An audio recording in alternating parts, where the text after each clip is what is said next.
কলু চেনেন? কলু, এই তেল তেল ভাঙ্গায় না, যে আগে তো, এখন তো সব ইন্ডাস্ট্রিয়াল হয়ে গেছে। আগে যে গরু দিয়ে ঘান ঘুরে ভাঙ্গাতো না, মনে আছে নাকি? এলাকায় তো নেই মনে হয়, নাকি তো জানি না। কলু মাথায় করে তেল বিক্রি করে বেড়াতো গ্রামে গ্রামে, মনে আছে মুরব্বীরা? তেলের নাম ছিল কি তেল কোন তো? ভালো তেল, ভালো তেল, সরিষার তেল, নারকেল তেল। এই তেল বিক্রি করে বেড়ায় উনি। ওই তেল মাথায় করে এক এক ড্রাম তেল বস্তায় বেঁধে মাথায় করে হাঁটতেছে হাঁটতেছে আর পরিকল্পনা করতেছে, এই দিয়ে কী করবো, এই দিয়ে কী করবো, এই দিয়ে কী করবো। কত দূর যাইতে যাইতে বিশাল শিল্পপতি হয়ে গেছে এই হাঁটার ভিতর দিয়ে। 5-7 তলা দালানও বানায় ফেলাইছে হাঁটতে হাঁটতে। এরপরে 7 তলা দালানের উপরে উঠে উনি চেয়ারেও খুব ডাটে সাটে বসে পড়ছেন এই হাঁটার ভিতর দিয়ে, কল্পনার জগতে। 15 কেজি তেল বেচে উনি 7 তলা দালান উঠে গেছে, সোফা সেটে বসে গেছে। ইতিমধ্যে ওনার সুন্দরী বউ এসে ওনাকে খাবারের জন্য ডাক দিয়েছে, আসেন খেয়ে যান।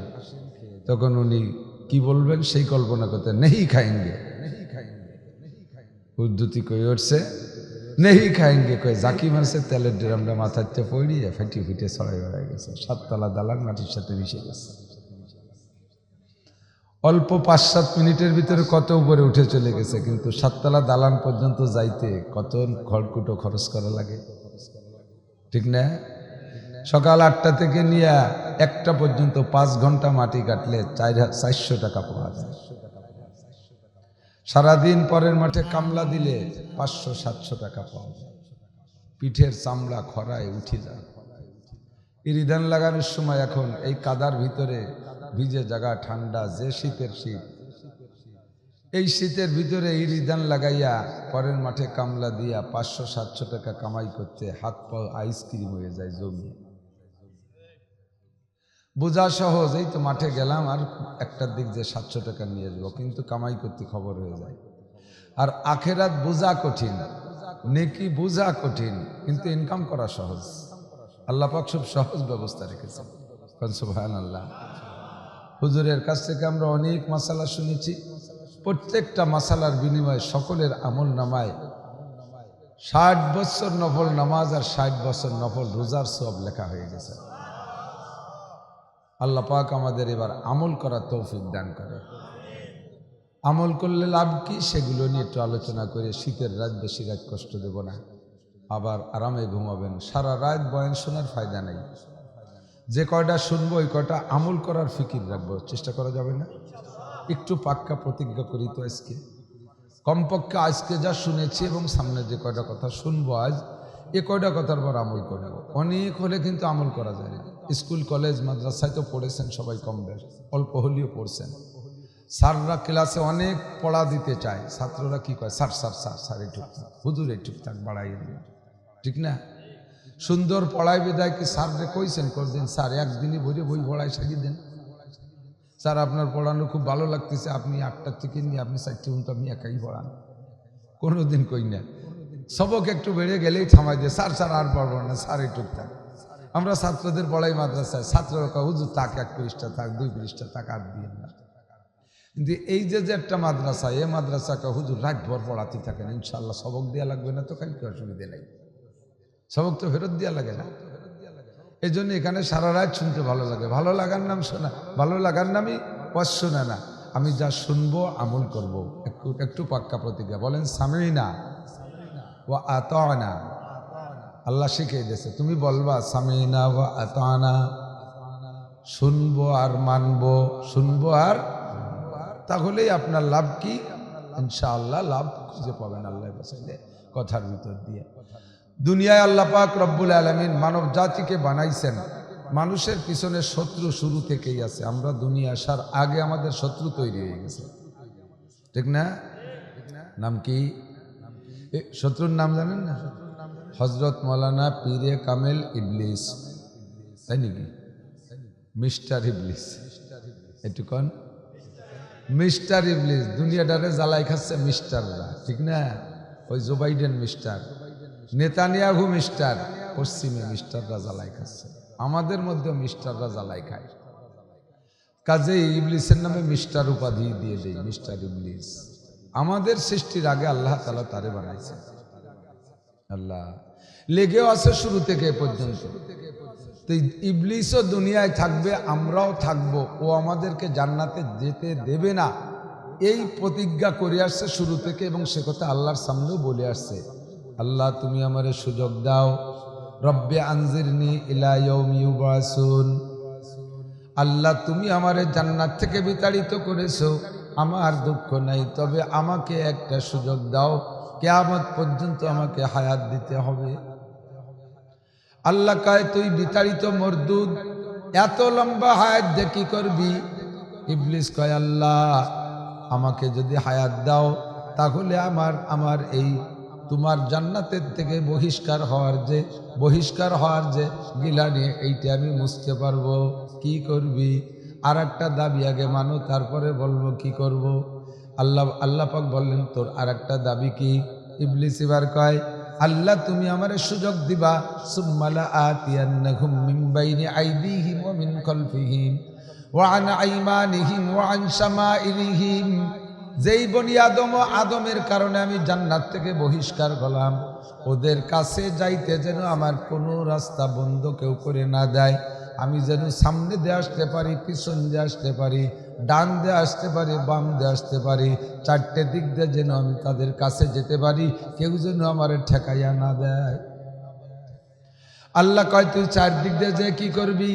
ও কয় সুম্মালা কউদান্না লাহুম সিরাতাকাল মুস্তাকিম, তোমার আদম সন্তান জান্নাতে যাবে যাই বিশ্ব রোড দিয়া। বিশ্ব রোডে আরবিতে কয় সিরাতে মুস্তাকিম। আমরা সূরা ফাতিহার মধ্যে 5 ওয়াক্ত বা সব নামাজের মধ্যে সূরা ফাতিহায় পড়ি, বলি কি ইহদিনাস সিরাতাল মুস্তাকিম। রব্বুল আলামিন ছিলাম জান্নাতে, চলে আসছি জান্নাত থেকে দুনিয়ায়, এবার আবার আমাকে যাইতে হবে জান্নাতে। তবে জান্নাতে যার বিশ্ব রোড কোনটা আমার জানা নাই, জান্নাতে যার সিরাতে মুস্তাকিম বিশ্ব রোডটা আমাকে দেখাইয়া দাও। ইহদিনাস সিরাতাল মুস্তাকিম। আমরা চাই জান্নাতে যার বিশ্ব রোড, আর ইবলিস চেয়ে নিয়ে আসছে সুযোগ দাও আমি যেন চারদিক দিয়ে তাদের কাছে যাইতে পারি। যাইতে পারলে বসবো কোন জায়গায়? সুম্মালা কউদান্না লাহুম সিরাতাকাল মুস্তাকিম, তারা যেই বিশ্ব রোড দিয়ে জান্নাতে যাবে ওই বিশ্ব রোডের চৌরাস্তায় আমি বসবো। আল্লাহ কয় বৈশা কি করবি? কয় সুম্মালা আকউদান্না লাহুম সুম্মালা উগবিয়ান্নাহুম আজমাইন, আমি যদি জান্নাতের চৌরাস্তায় বসতে পারি তাহলে একটা বনি আদমকেও জান্নাতে যাইতে দেব না। আজমাইন সবগুলোকে, সুম্মালা উগবিয়ান্নাহুম আজমাইন সবগুলোকে আমি গোমরাহ বানাইয়া জাহান্নামে পাঠাইতে পারবো।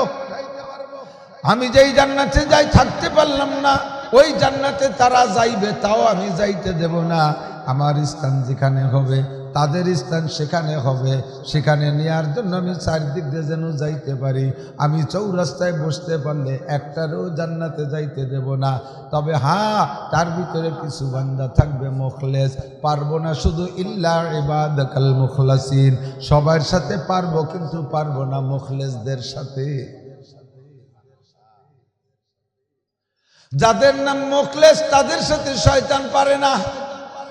মুখলেস নামের কেউ আছেন গ্রামে? মুখলেস আছেন? 2-1 মুখলেস আছে, খুঁজে দেখা যায় যে মুখলেস নাম আজি ভরে না। এই মুখলেসের মুখলেস নাম আতর আলী, গায়ে ফাটার গন্ধ, এরকম আতর আলী আছে না? যে একটা মুখলেস কিন্তু এখলাসের গন্ধ নাই তার ভিতরে, ওই মুখলেস না। সাহাবায়ে কিরাম নবী পাককে জিজ্ঞেস করলেন মাল ইখলাস। জিবরিল আইসা নবী পাককে জিজ্ঞেস করছেন হাদিসে জিবরাইলের মধ্যে, হুজুর মুখলেস কাকে বলে? কয় যার মধ্যে ইখলাস আছে তারে কয় মুখলেস। এবার জিবরিল কয় ইখলাস কাকে বলে? মাল ইখলাস, ইখলাস কি জিনিস? একটু খেয়াল করেন, ইখলাস কি জিনিস? ইখলাস যার মধ্যে আছে তারে কয় মুখলেস, যার মধ্যে ঈমান আছে তারে কয় মুমিন। বলেন যার মধ্যে ঈমান আছে তারে কয়, যার মধ্যে ইসলাম আছে তারে কয় মুসলিম, যার মধ্যে ইসলাম আছে তারে কয়, যার মধ্যে নিফাক আছে তারে কয় মুনাফিক, যার মধ্যে কুফর আছে তারে কয় কাফের, যার মধ্যে ইখলাস আছে তারে কয় মুখলিস। তাহলে এবার ইখলাস কি জিনিস চিনে নিতে হয়। এখলাস যার মধ্যে আছে সে মুখলেস। শয়তান সবার সাথে পারবে না, শুধু মুখলেসের সাথে। কাজেই আমার মুখলেস হইতে হবে। মুখলেস হতে হলে ভিতরে এখলাস নিতে হবে। আবার এখলাস কি জিনিস তার জানি শুনে এখলাস ভিতরে ঢুকাইতে হবে। জিবরিল কয় আমাল এখলাস ইয়া রাসূলুল্লাহ, হুজুর এখলাস কি জিনিস? যে এখলাসের বদৌলতে বান্দা মুখলেস হবে, আর মুখলেস হইলে শয়তানের ধোঁকার থেকে বাঁচবে। এখলাস কি জিনিস একটু বলেন। হুজুর জবাব দিলেন আনতা আবুদাল্লাহ কাআন্নাকা তারাহু, আনতা আবুদাল্লাহ কাআন্নাকা তারাহু। এ আমার যুবক শোন, পর্দার আড়ালের মা বোনরা কান খাড়া করে লক্ষ্য করো। আল্লাহর নবী জবাব দিলেন ইখলাস বলা হয় প্রত্যেকটা ইবাদতের ভিতরে এমন সংকল্প করবে কাআন্নাকা তারাহু, কেমন যেন তুমি আল্লাহকে সচক্ষে দেখতেছো। ভালো কাজেও আল্লাহকে দেখতেছো, মন্দ কাজেও আল্লাহকে দেখতেছো। ভালো কাজে ইবাদতের মধ্যে আল্লাহকে দেখলে তখন ইবাদতের ভিতরে একাগ্রতা আরো বাড়বে, ইবাদতের তুমি মজা পাইবা। আর গুনার কাজ করতে গেলেও তুমি আল্লাহকে দেখবা, আল্লাহকে দেখে সেখান থেকে ভয়তে ফিরে আসবা। ফিরে আসার সাথে সাথে তুমি মুখলেস হয়ে যাবা। কন্যা সুবহানাল্লাহ। দর্শখান মুক্তি মানাম চুবু এগুল দরবর গেগুল, দর্শখান মুক্তি মানাম চুবু এগুল দরবর গেগুল, হরকে দিদন মাইলে দারাত দর্শখান বিনাদ মরা, হরকে দিদন মাইলে দারাত দর্শখান বিনাদ মরা। আল্লাহর পক্ষ থেকে এক শায়ের বলেন, আরে আমি আমার কথার মধ্যে লুকায় থাকি এমন ফুলের মধ্যে সুবাস যেমন লুকায় থাকে। ফুলের কোন পাপড়ির মধ্যে সুবাস আছে চোখ দিয়ে দেখা যায় না, নাকে লাগাইলে ঘিরান পাওয়া যায়। কতক্ষণ ঠিক না? আল্লাহ কায় দর্শখান মুক্তি মানাম চুবু এগুল দরবর গেগুল। আমি আমার কালামে পাকের মধ্যে কোরআনে কারিমের মধ্যে লুকায়িত আছি। বান্দা তিলাওয়াত করবি, প্রত্যেকটা হরফের মধ্যে আমারে দেখতে পারবি, প্রত্যেকটা আয়াতের মধ্যে আমাকে দেখতে পারবি। দর্শখান মুক্তি মানাম চুবু এগুল দরবর গেগুল, কাজেই হারকে দি দাল মাইলে দারাত দর্শখান বিনাদ মোরা। যদি কেউ আমাকে দেখতে চাও, হে যুবক যদি কেউ আমাকে দেখতে চাও, ও বুড়ো যদি তুমি আল্লাহকে দেখতে চাও, হে নারী যদি তুমি আল্লাহকে দেখতে চাও, আল্লাহ কয় তাহলে আমার কালামে পাকের মধ্যে নজর কর, আমার কোরআনে কারিমের মধ্যে তিলাওয়াতের ভিতরে ডুবে যা, প্রত্যেকটা আয়াতের মধ্যে আমাকে দেখতে পারবি। এবার আমার সৃষ্টি কৌশল নিয়ে গবেষণা কর, তার মধ্যে আমাকে দেখতে পারবি। নবী পাক বলেন তাফাক্কারু ফি খালকিল্লাহি ওয়ালা তাতাফাক্কারু বিল্লাহ।